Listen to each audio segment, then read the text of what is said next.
A Texas law that would effectively defy federal immigration law and deputize all Texas local and state authorities to effectively round up and deport anyone they think is undocumented hangs in the balance today. Hours after the Supreme Court's conservative majority allowed it to go into effect, a federal appeals court has now put it back on hold where it had been. This law is known as SB 4. It passed last year but was placed on hold by a Texas judge who said, this is probably unconstitutional. Not really sure you can do this. Remember how there's a Customs and Border Patrol that does this just generally for Texas. However, the state did appeal that. So what is SB 4 more specifically? As I mentioned up top, it basically makes it a state crime for migrants to enter Texas illegally. Now, crossing the US-Mexico border is already a crime, but okay, Governor Greg Abbott wants to slap more on top of that. The measure imposes state criminal penalties up to 6 months in jail on non-citizens who illegally enter Texas from Mexico. Anyone accused of re-entering the country illegally could face felony charges and a 10 to 20-year sentence. Lawmakers also empowered state judges to order deportations to Mexico without Mexico's consent, which seems important, but whatever, Texas, and allowed local law enforcement personnel to carry out those orders. There's a little bit more on that. Mexico has something to say. But again, yesterday, the conservative Supreme Court rejected this emergency application from actually the Biden administration to hold this law, and it said, no, it can go into effect. But then the Fifth Circuit US Court of Appeals put the law back on hold today as they hear oral arguments, which they began hearing today. The Supreme Court's conservative majority didn't explain why they wanted the law to go into effect. In fact, they did not rule on the constitutionality of this law whatsoever, but they just said, hey, why not? Well, later, we'll do that later. Liberal justices, however, did write a dissenting opinion. Justice Sotomayor wrote, the court gives a green light to a law that will upend the longstanding federal-state balance of power and sow chaos. Yeah, I would agree with that, and I'll explain why. But here was the Biden administration's and some Democrats' response to that minority ruling. The Biden administration argues the law would make Texas less safe and will burden law enforcement. And it argues the law infringes on the federal government's authority over immigration. We know for about 100 years, the states haven't been engaged in this kind of policy, no more than they have been in printing and coining currency. But if you let the states into this area, you open up a Pandora's box, and not just in immigration. A lot of mainstream media don't give you honest news. We do. You know why? Because of you. Paid membership on YouTube makes all the difference. Hit the join button below, and you become the hero that sustains us. Absolutely, it is a Pandora's box, and especially because there are other states like Iowa who are seeking to enact their own similar legislation, which effectively says, yeah, our state law enforcement can deport and detain those who we believe to be illegally in this country and override whatever Customs and Border Patrol is doing. Again, this is all part of the idea that Customs and Border Patrol somehow doesn't have enough money, even though they have one of the biggest budgets, if not the biggest budget of the federal government. What else does this throw into disarray and chaos? It's a lot of logistical stuff. If every state is enacting its own immigration policy, yeah, a little bit of confusion there. It's unclear, this is from AP, where any migrants ordered to leave might go if the law is ultimately allowed.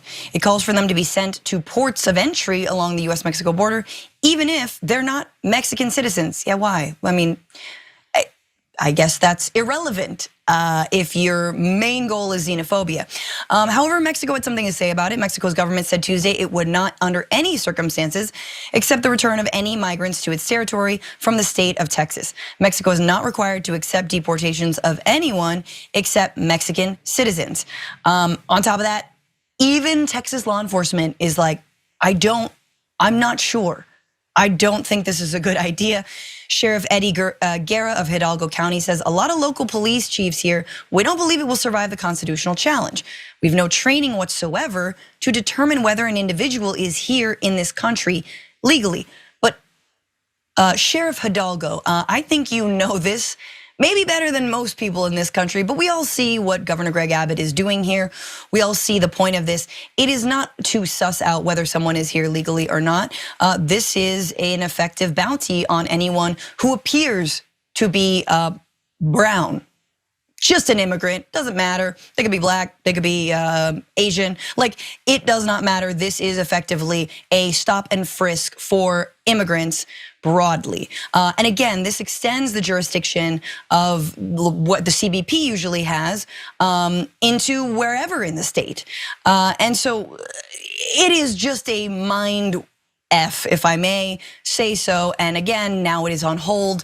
Here we have a sheriff saying, I think the Supreme Court will probably declare it unconstitutional, but who knows? And once this happens, or if it happens, like I said, other states may follow suit.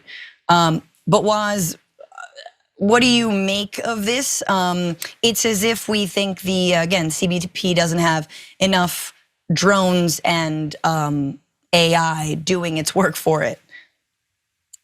I think Governor Abbott is running a play from the Ron DeSantis playbook, which is, be as messy and as sledgehammery as you can with these wedge issues that he knows that, quite honestly, the base of his voters are all for. The concept or the idea that, we're quote unquote stopping the rapid flow of people they're calling illegal migrants into the country, which is, it's an obvious dodge. I think the problem is that we don't have a system for processing and, sort of hearing actual legitimate cases of people coming here seeking asylum, seeking visas, seeking work permits, et cetera, et cetera. Instead of dealing with an infrastructural issue that we have for processing folks and dealing with them and letting the requisite people in, it makes a lot of sense to just take a sledgehammer, legislatively anyway, if not in actual practice, and be like, oh, I'm doing something to quote unquote stem the tide. Right, exactly. And I mean, this all politically takes place within a framework of discussion that I disagree with, but let's just go with that because this is the politics we've been given. But if Greg Abbott is trying to stick it to Joe Biden and say that Biden isn't doing enough to protect the border, in fact, Joe Biden wanted to pass this bipartisan border bill that, was sponsored by Republicans and agreed upon by Democrats and does a lot of things that I personally, as a progressive, think are totally abhorrent. And a lot of immigrant rights organizations have said, you can't just shut down the border when the crossings reach a certain number a day. But they balked on that. They decided not to pass that. So who is Greg Abbott sticking this to? Who are the ones who are dragging their feet through the mud? It's Republicans, not Democrats. Democrats, again, way too eager to get in bed with Republicans on doing something probably not good for all of us.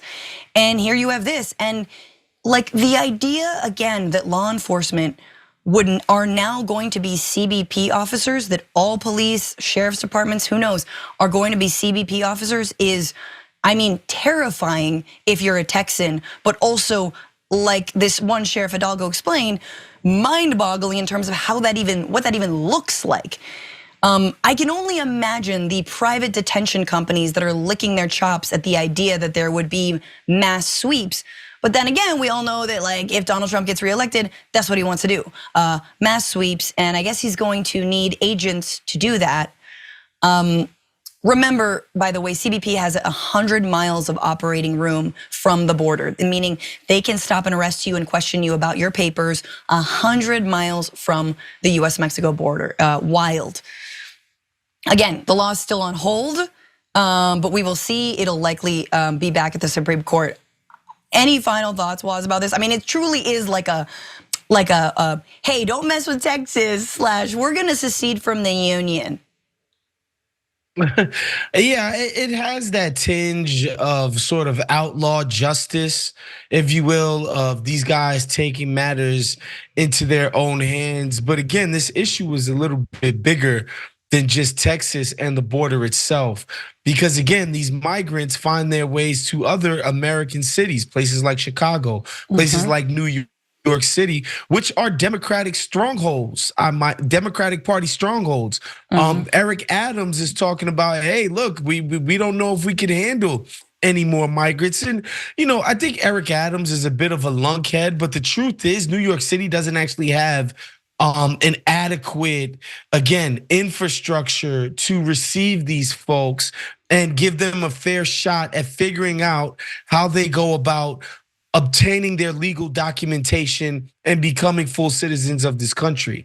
And so in the meantime, it becomes essentially a free-for-all, especially in places like New York, which again, some of the worst housing issues in America are happening in New York City right now. And so, the thing is a mess from the rooter to the tutor.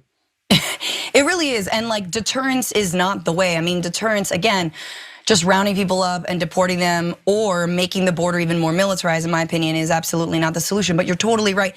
Processing people, allowing people to return. Part of the reason that folks don't leave is because they're afraid they will never be able to return to potentially work again. People would leave. You would see fewer crossings if that were possible, to say nothing of US foreign policy in places like Haiti, which is currently in shambles and in rampant gang violence, as Haitians desperately try to leave and then are summarily turned away to either meet, death or again, or worse. So it's just, again, it is totally rotten. No one's actually addressing root causes here. If you enjoyed this video, that's because of our members. They make us independent, they make us strong, and they make us honest. Become a member today by hitting the join button below.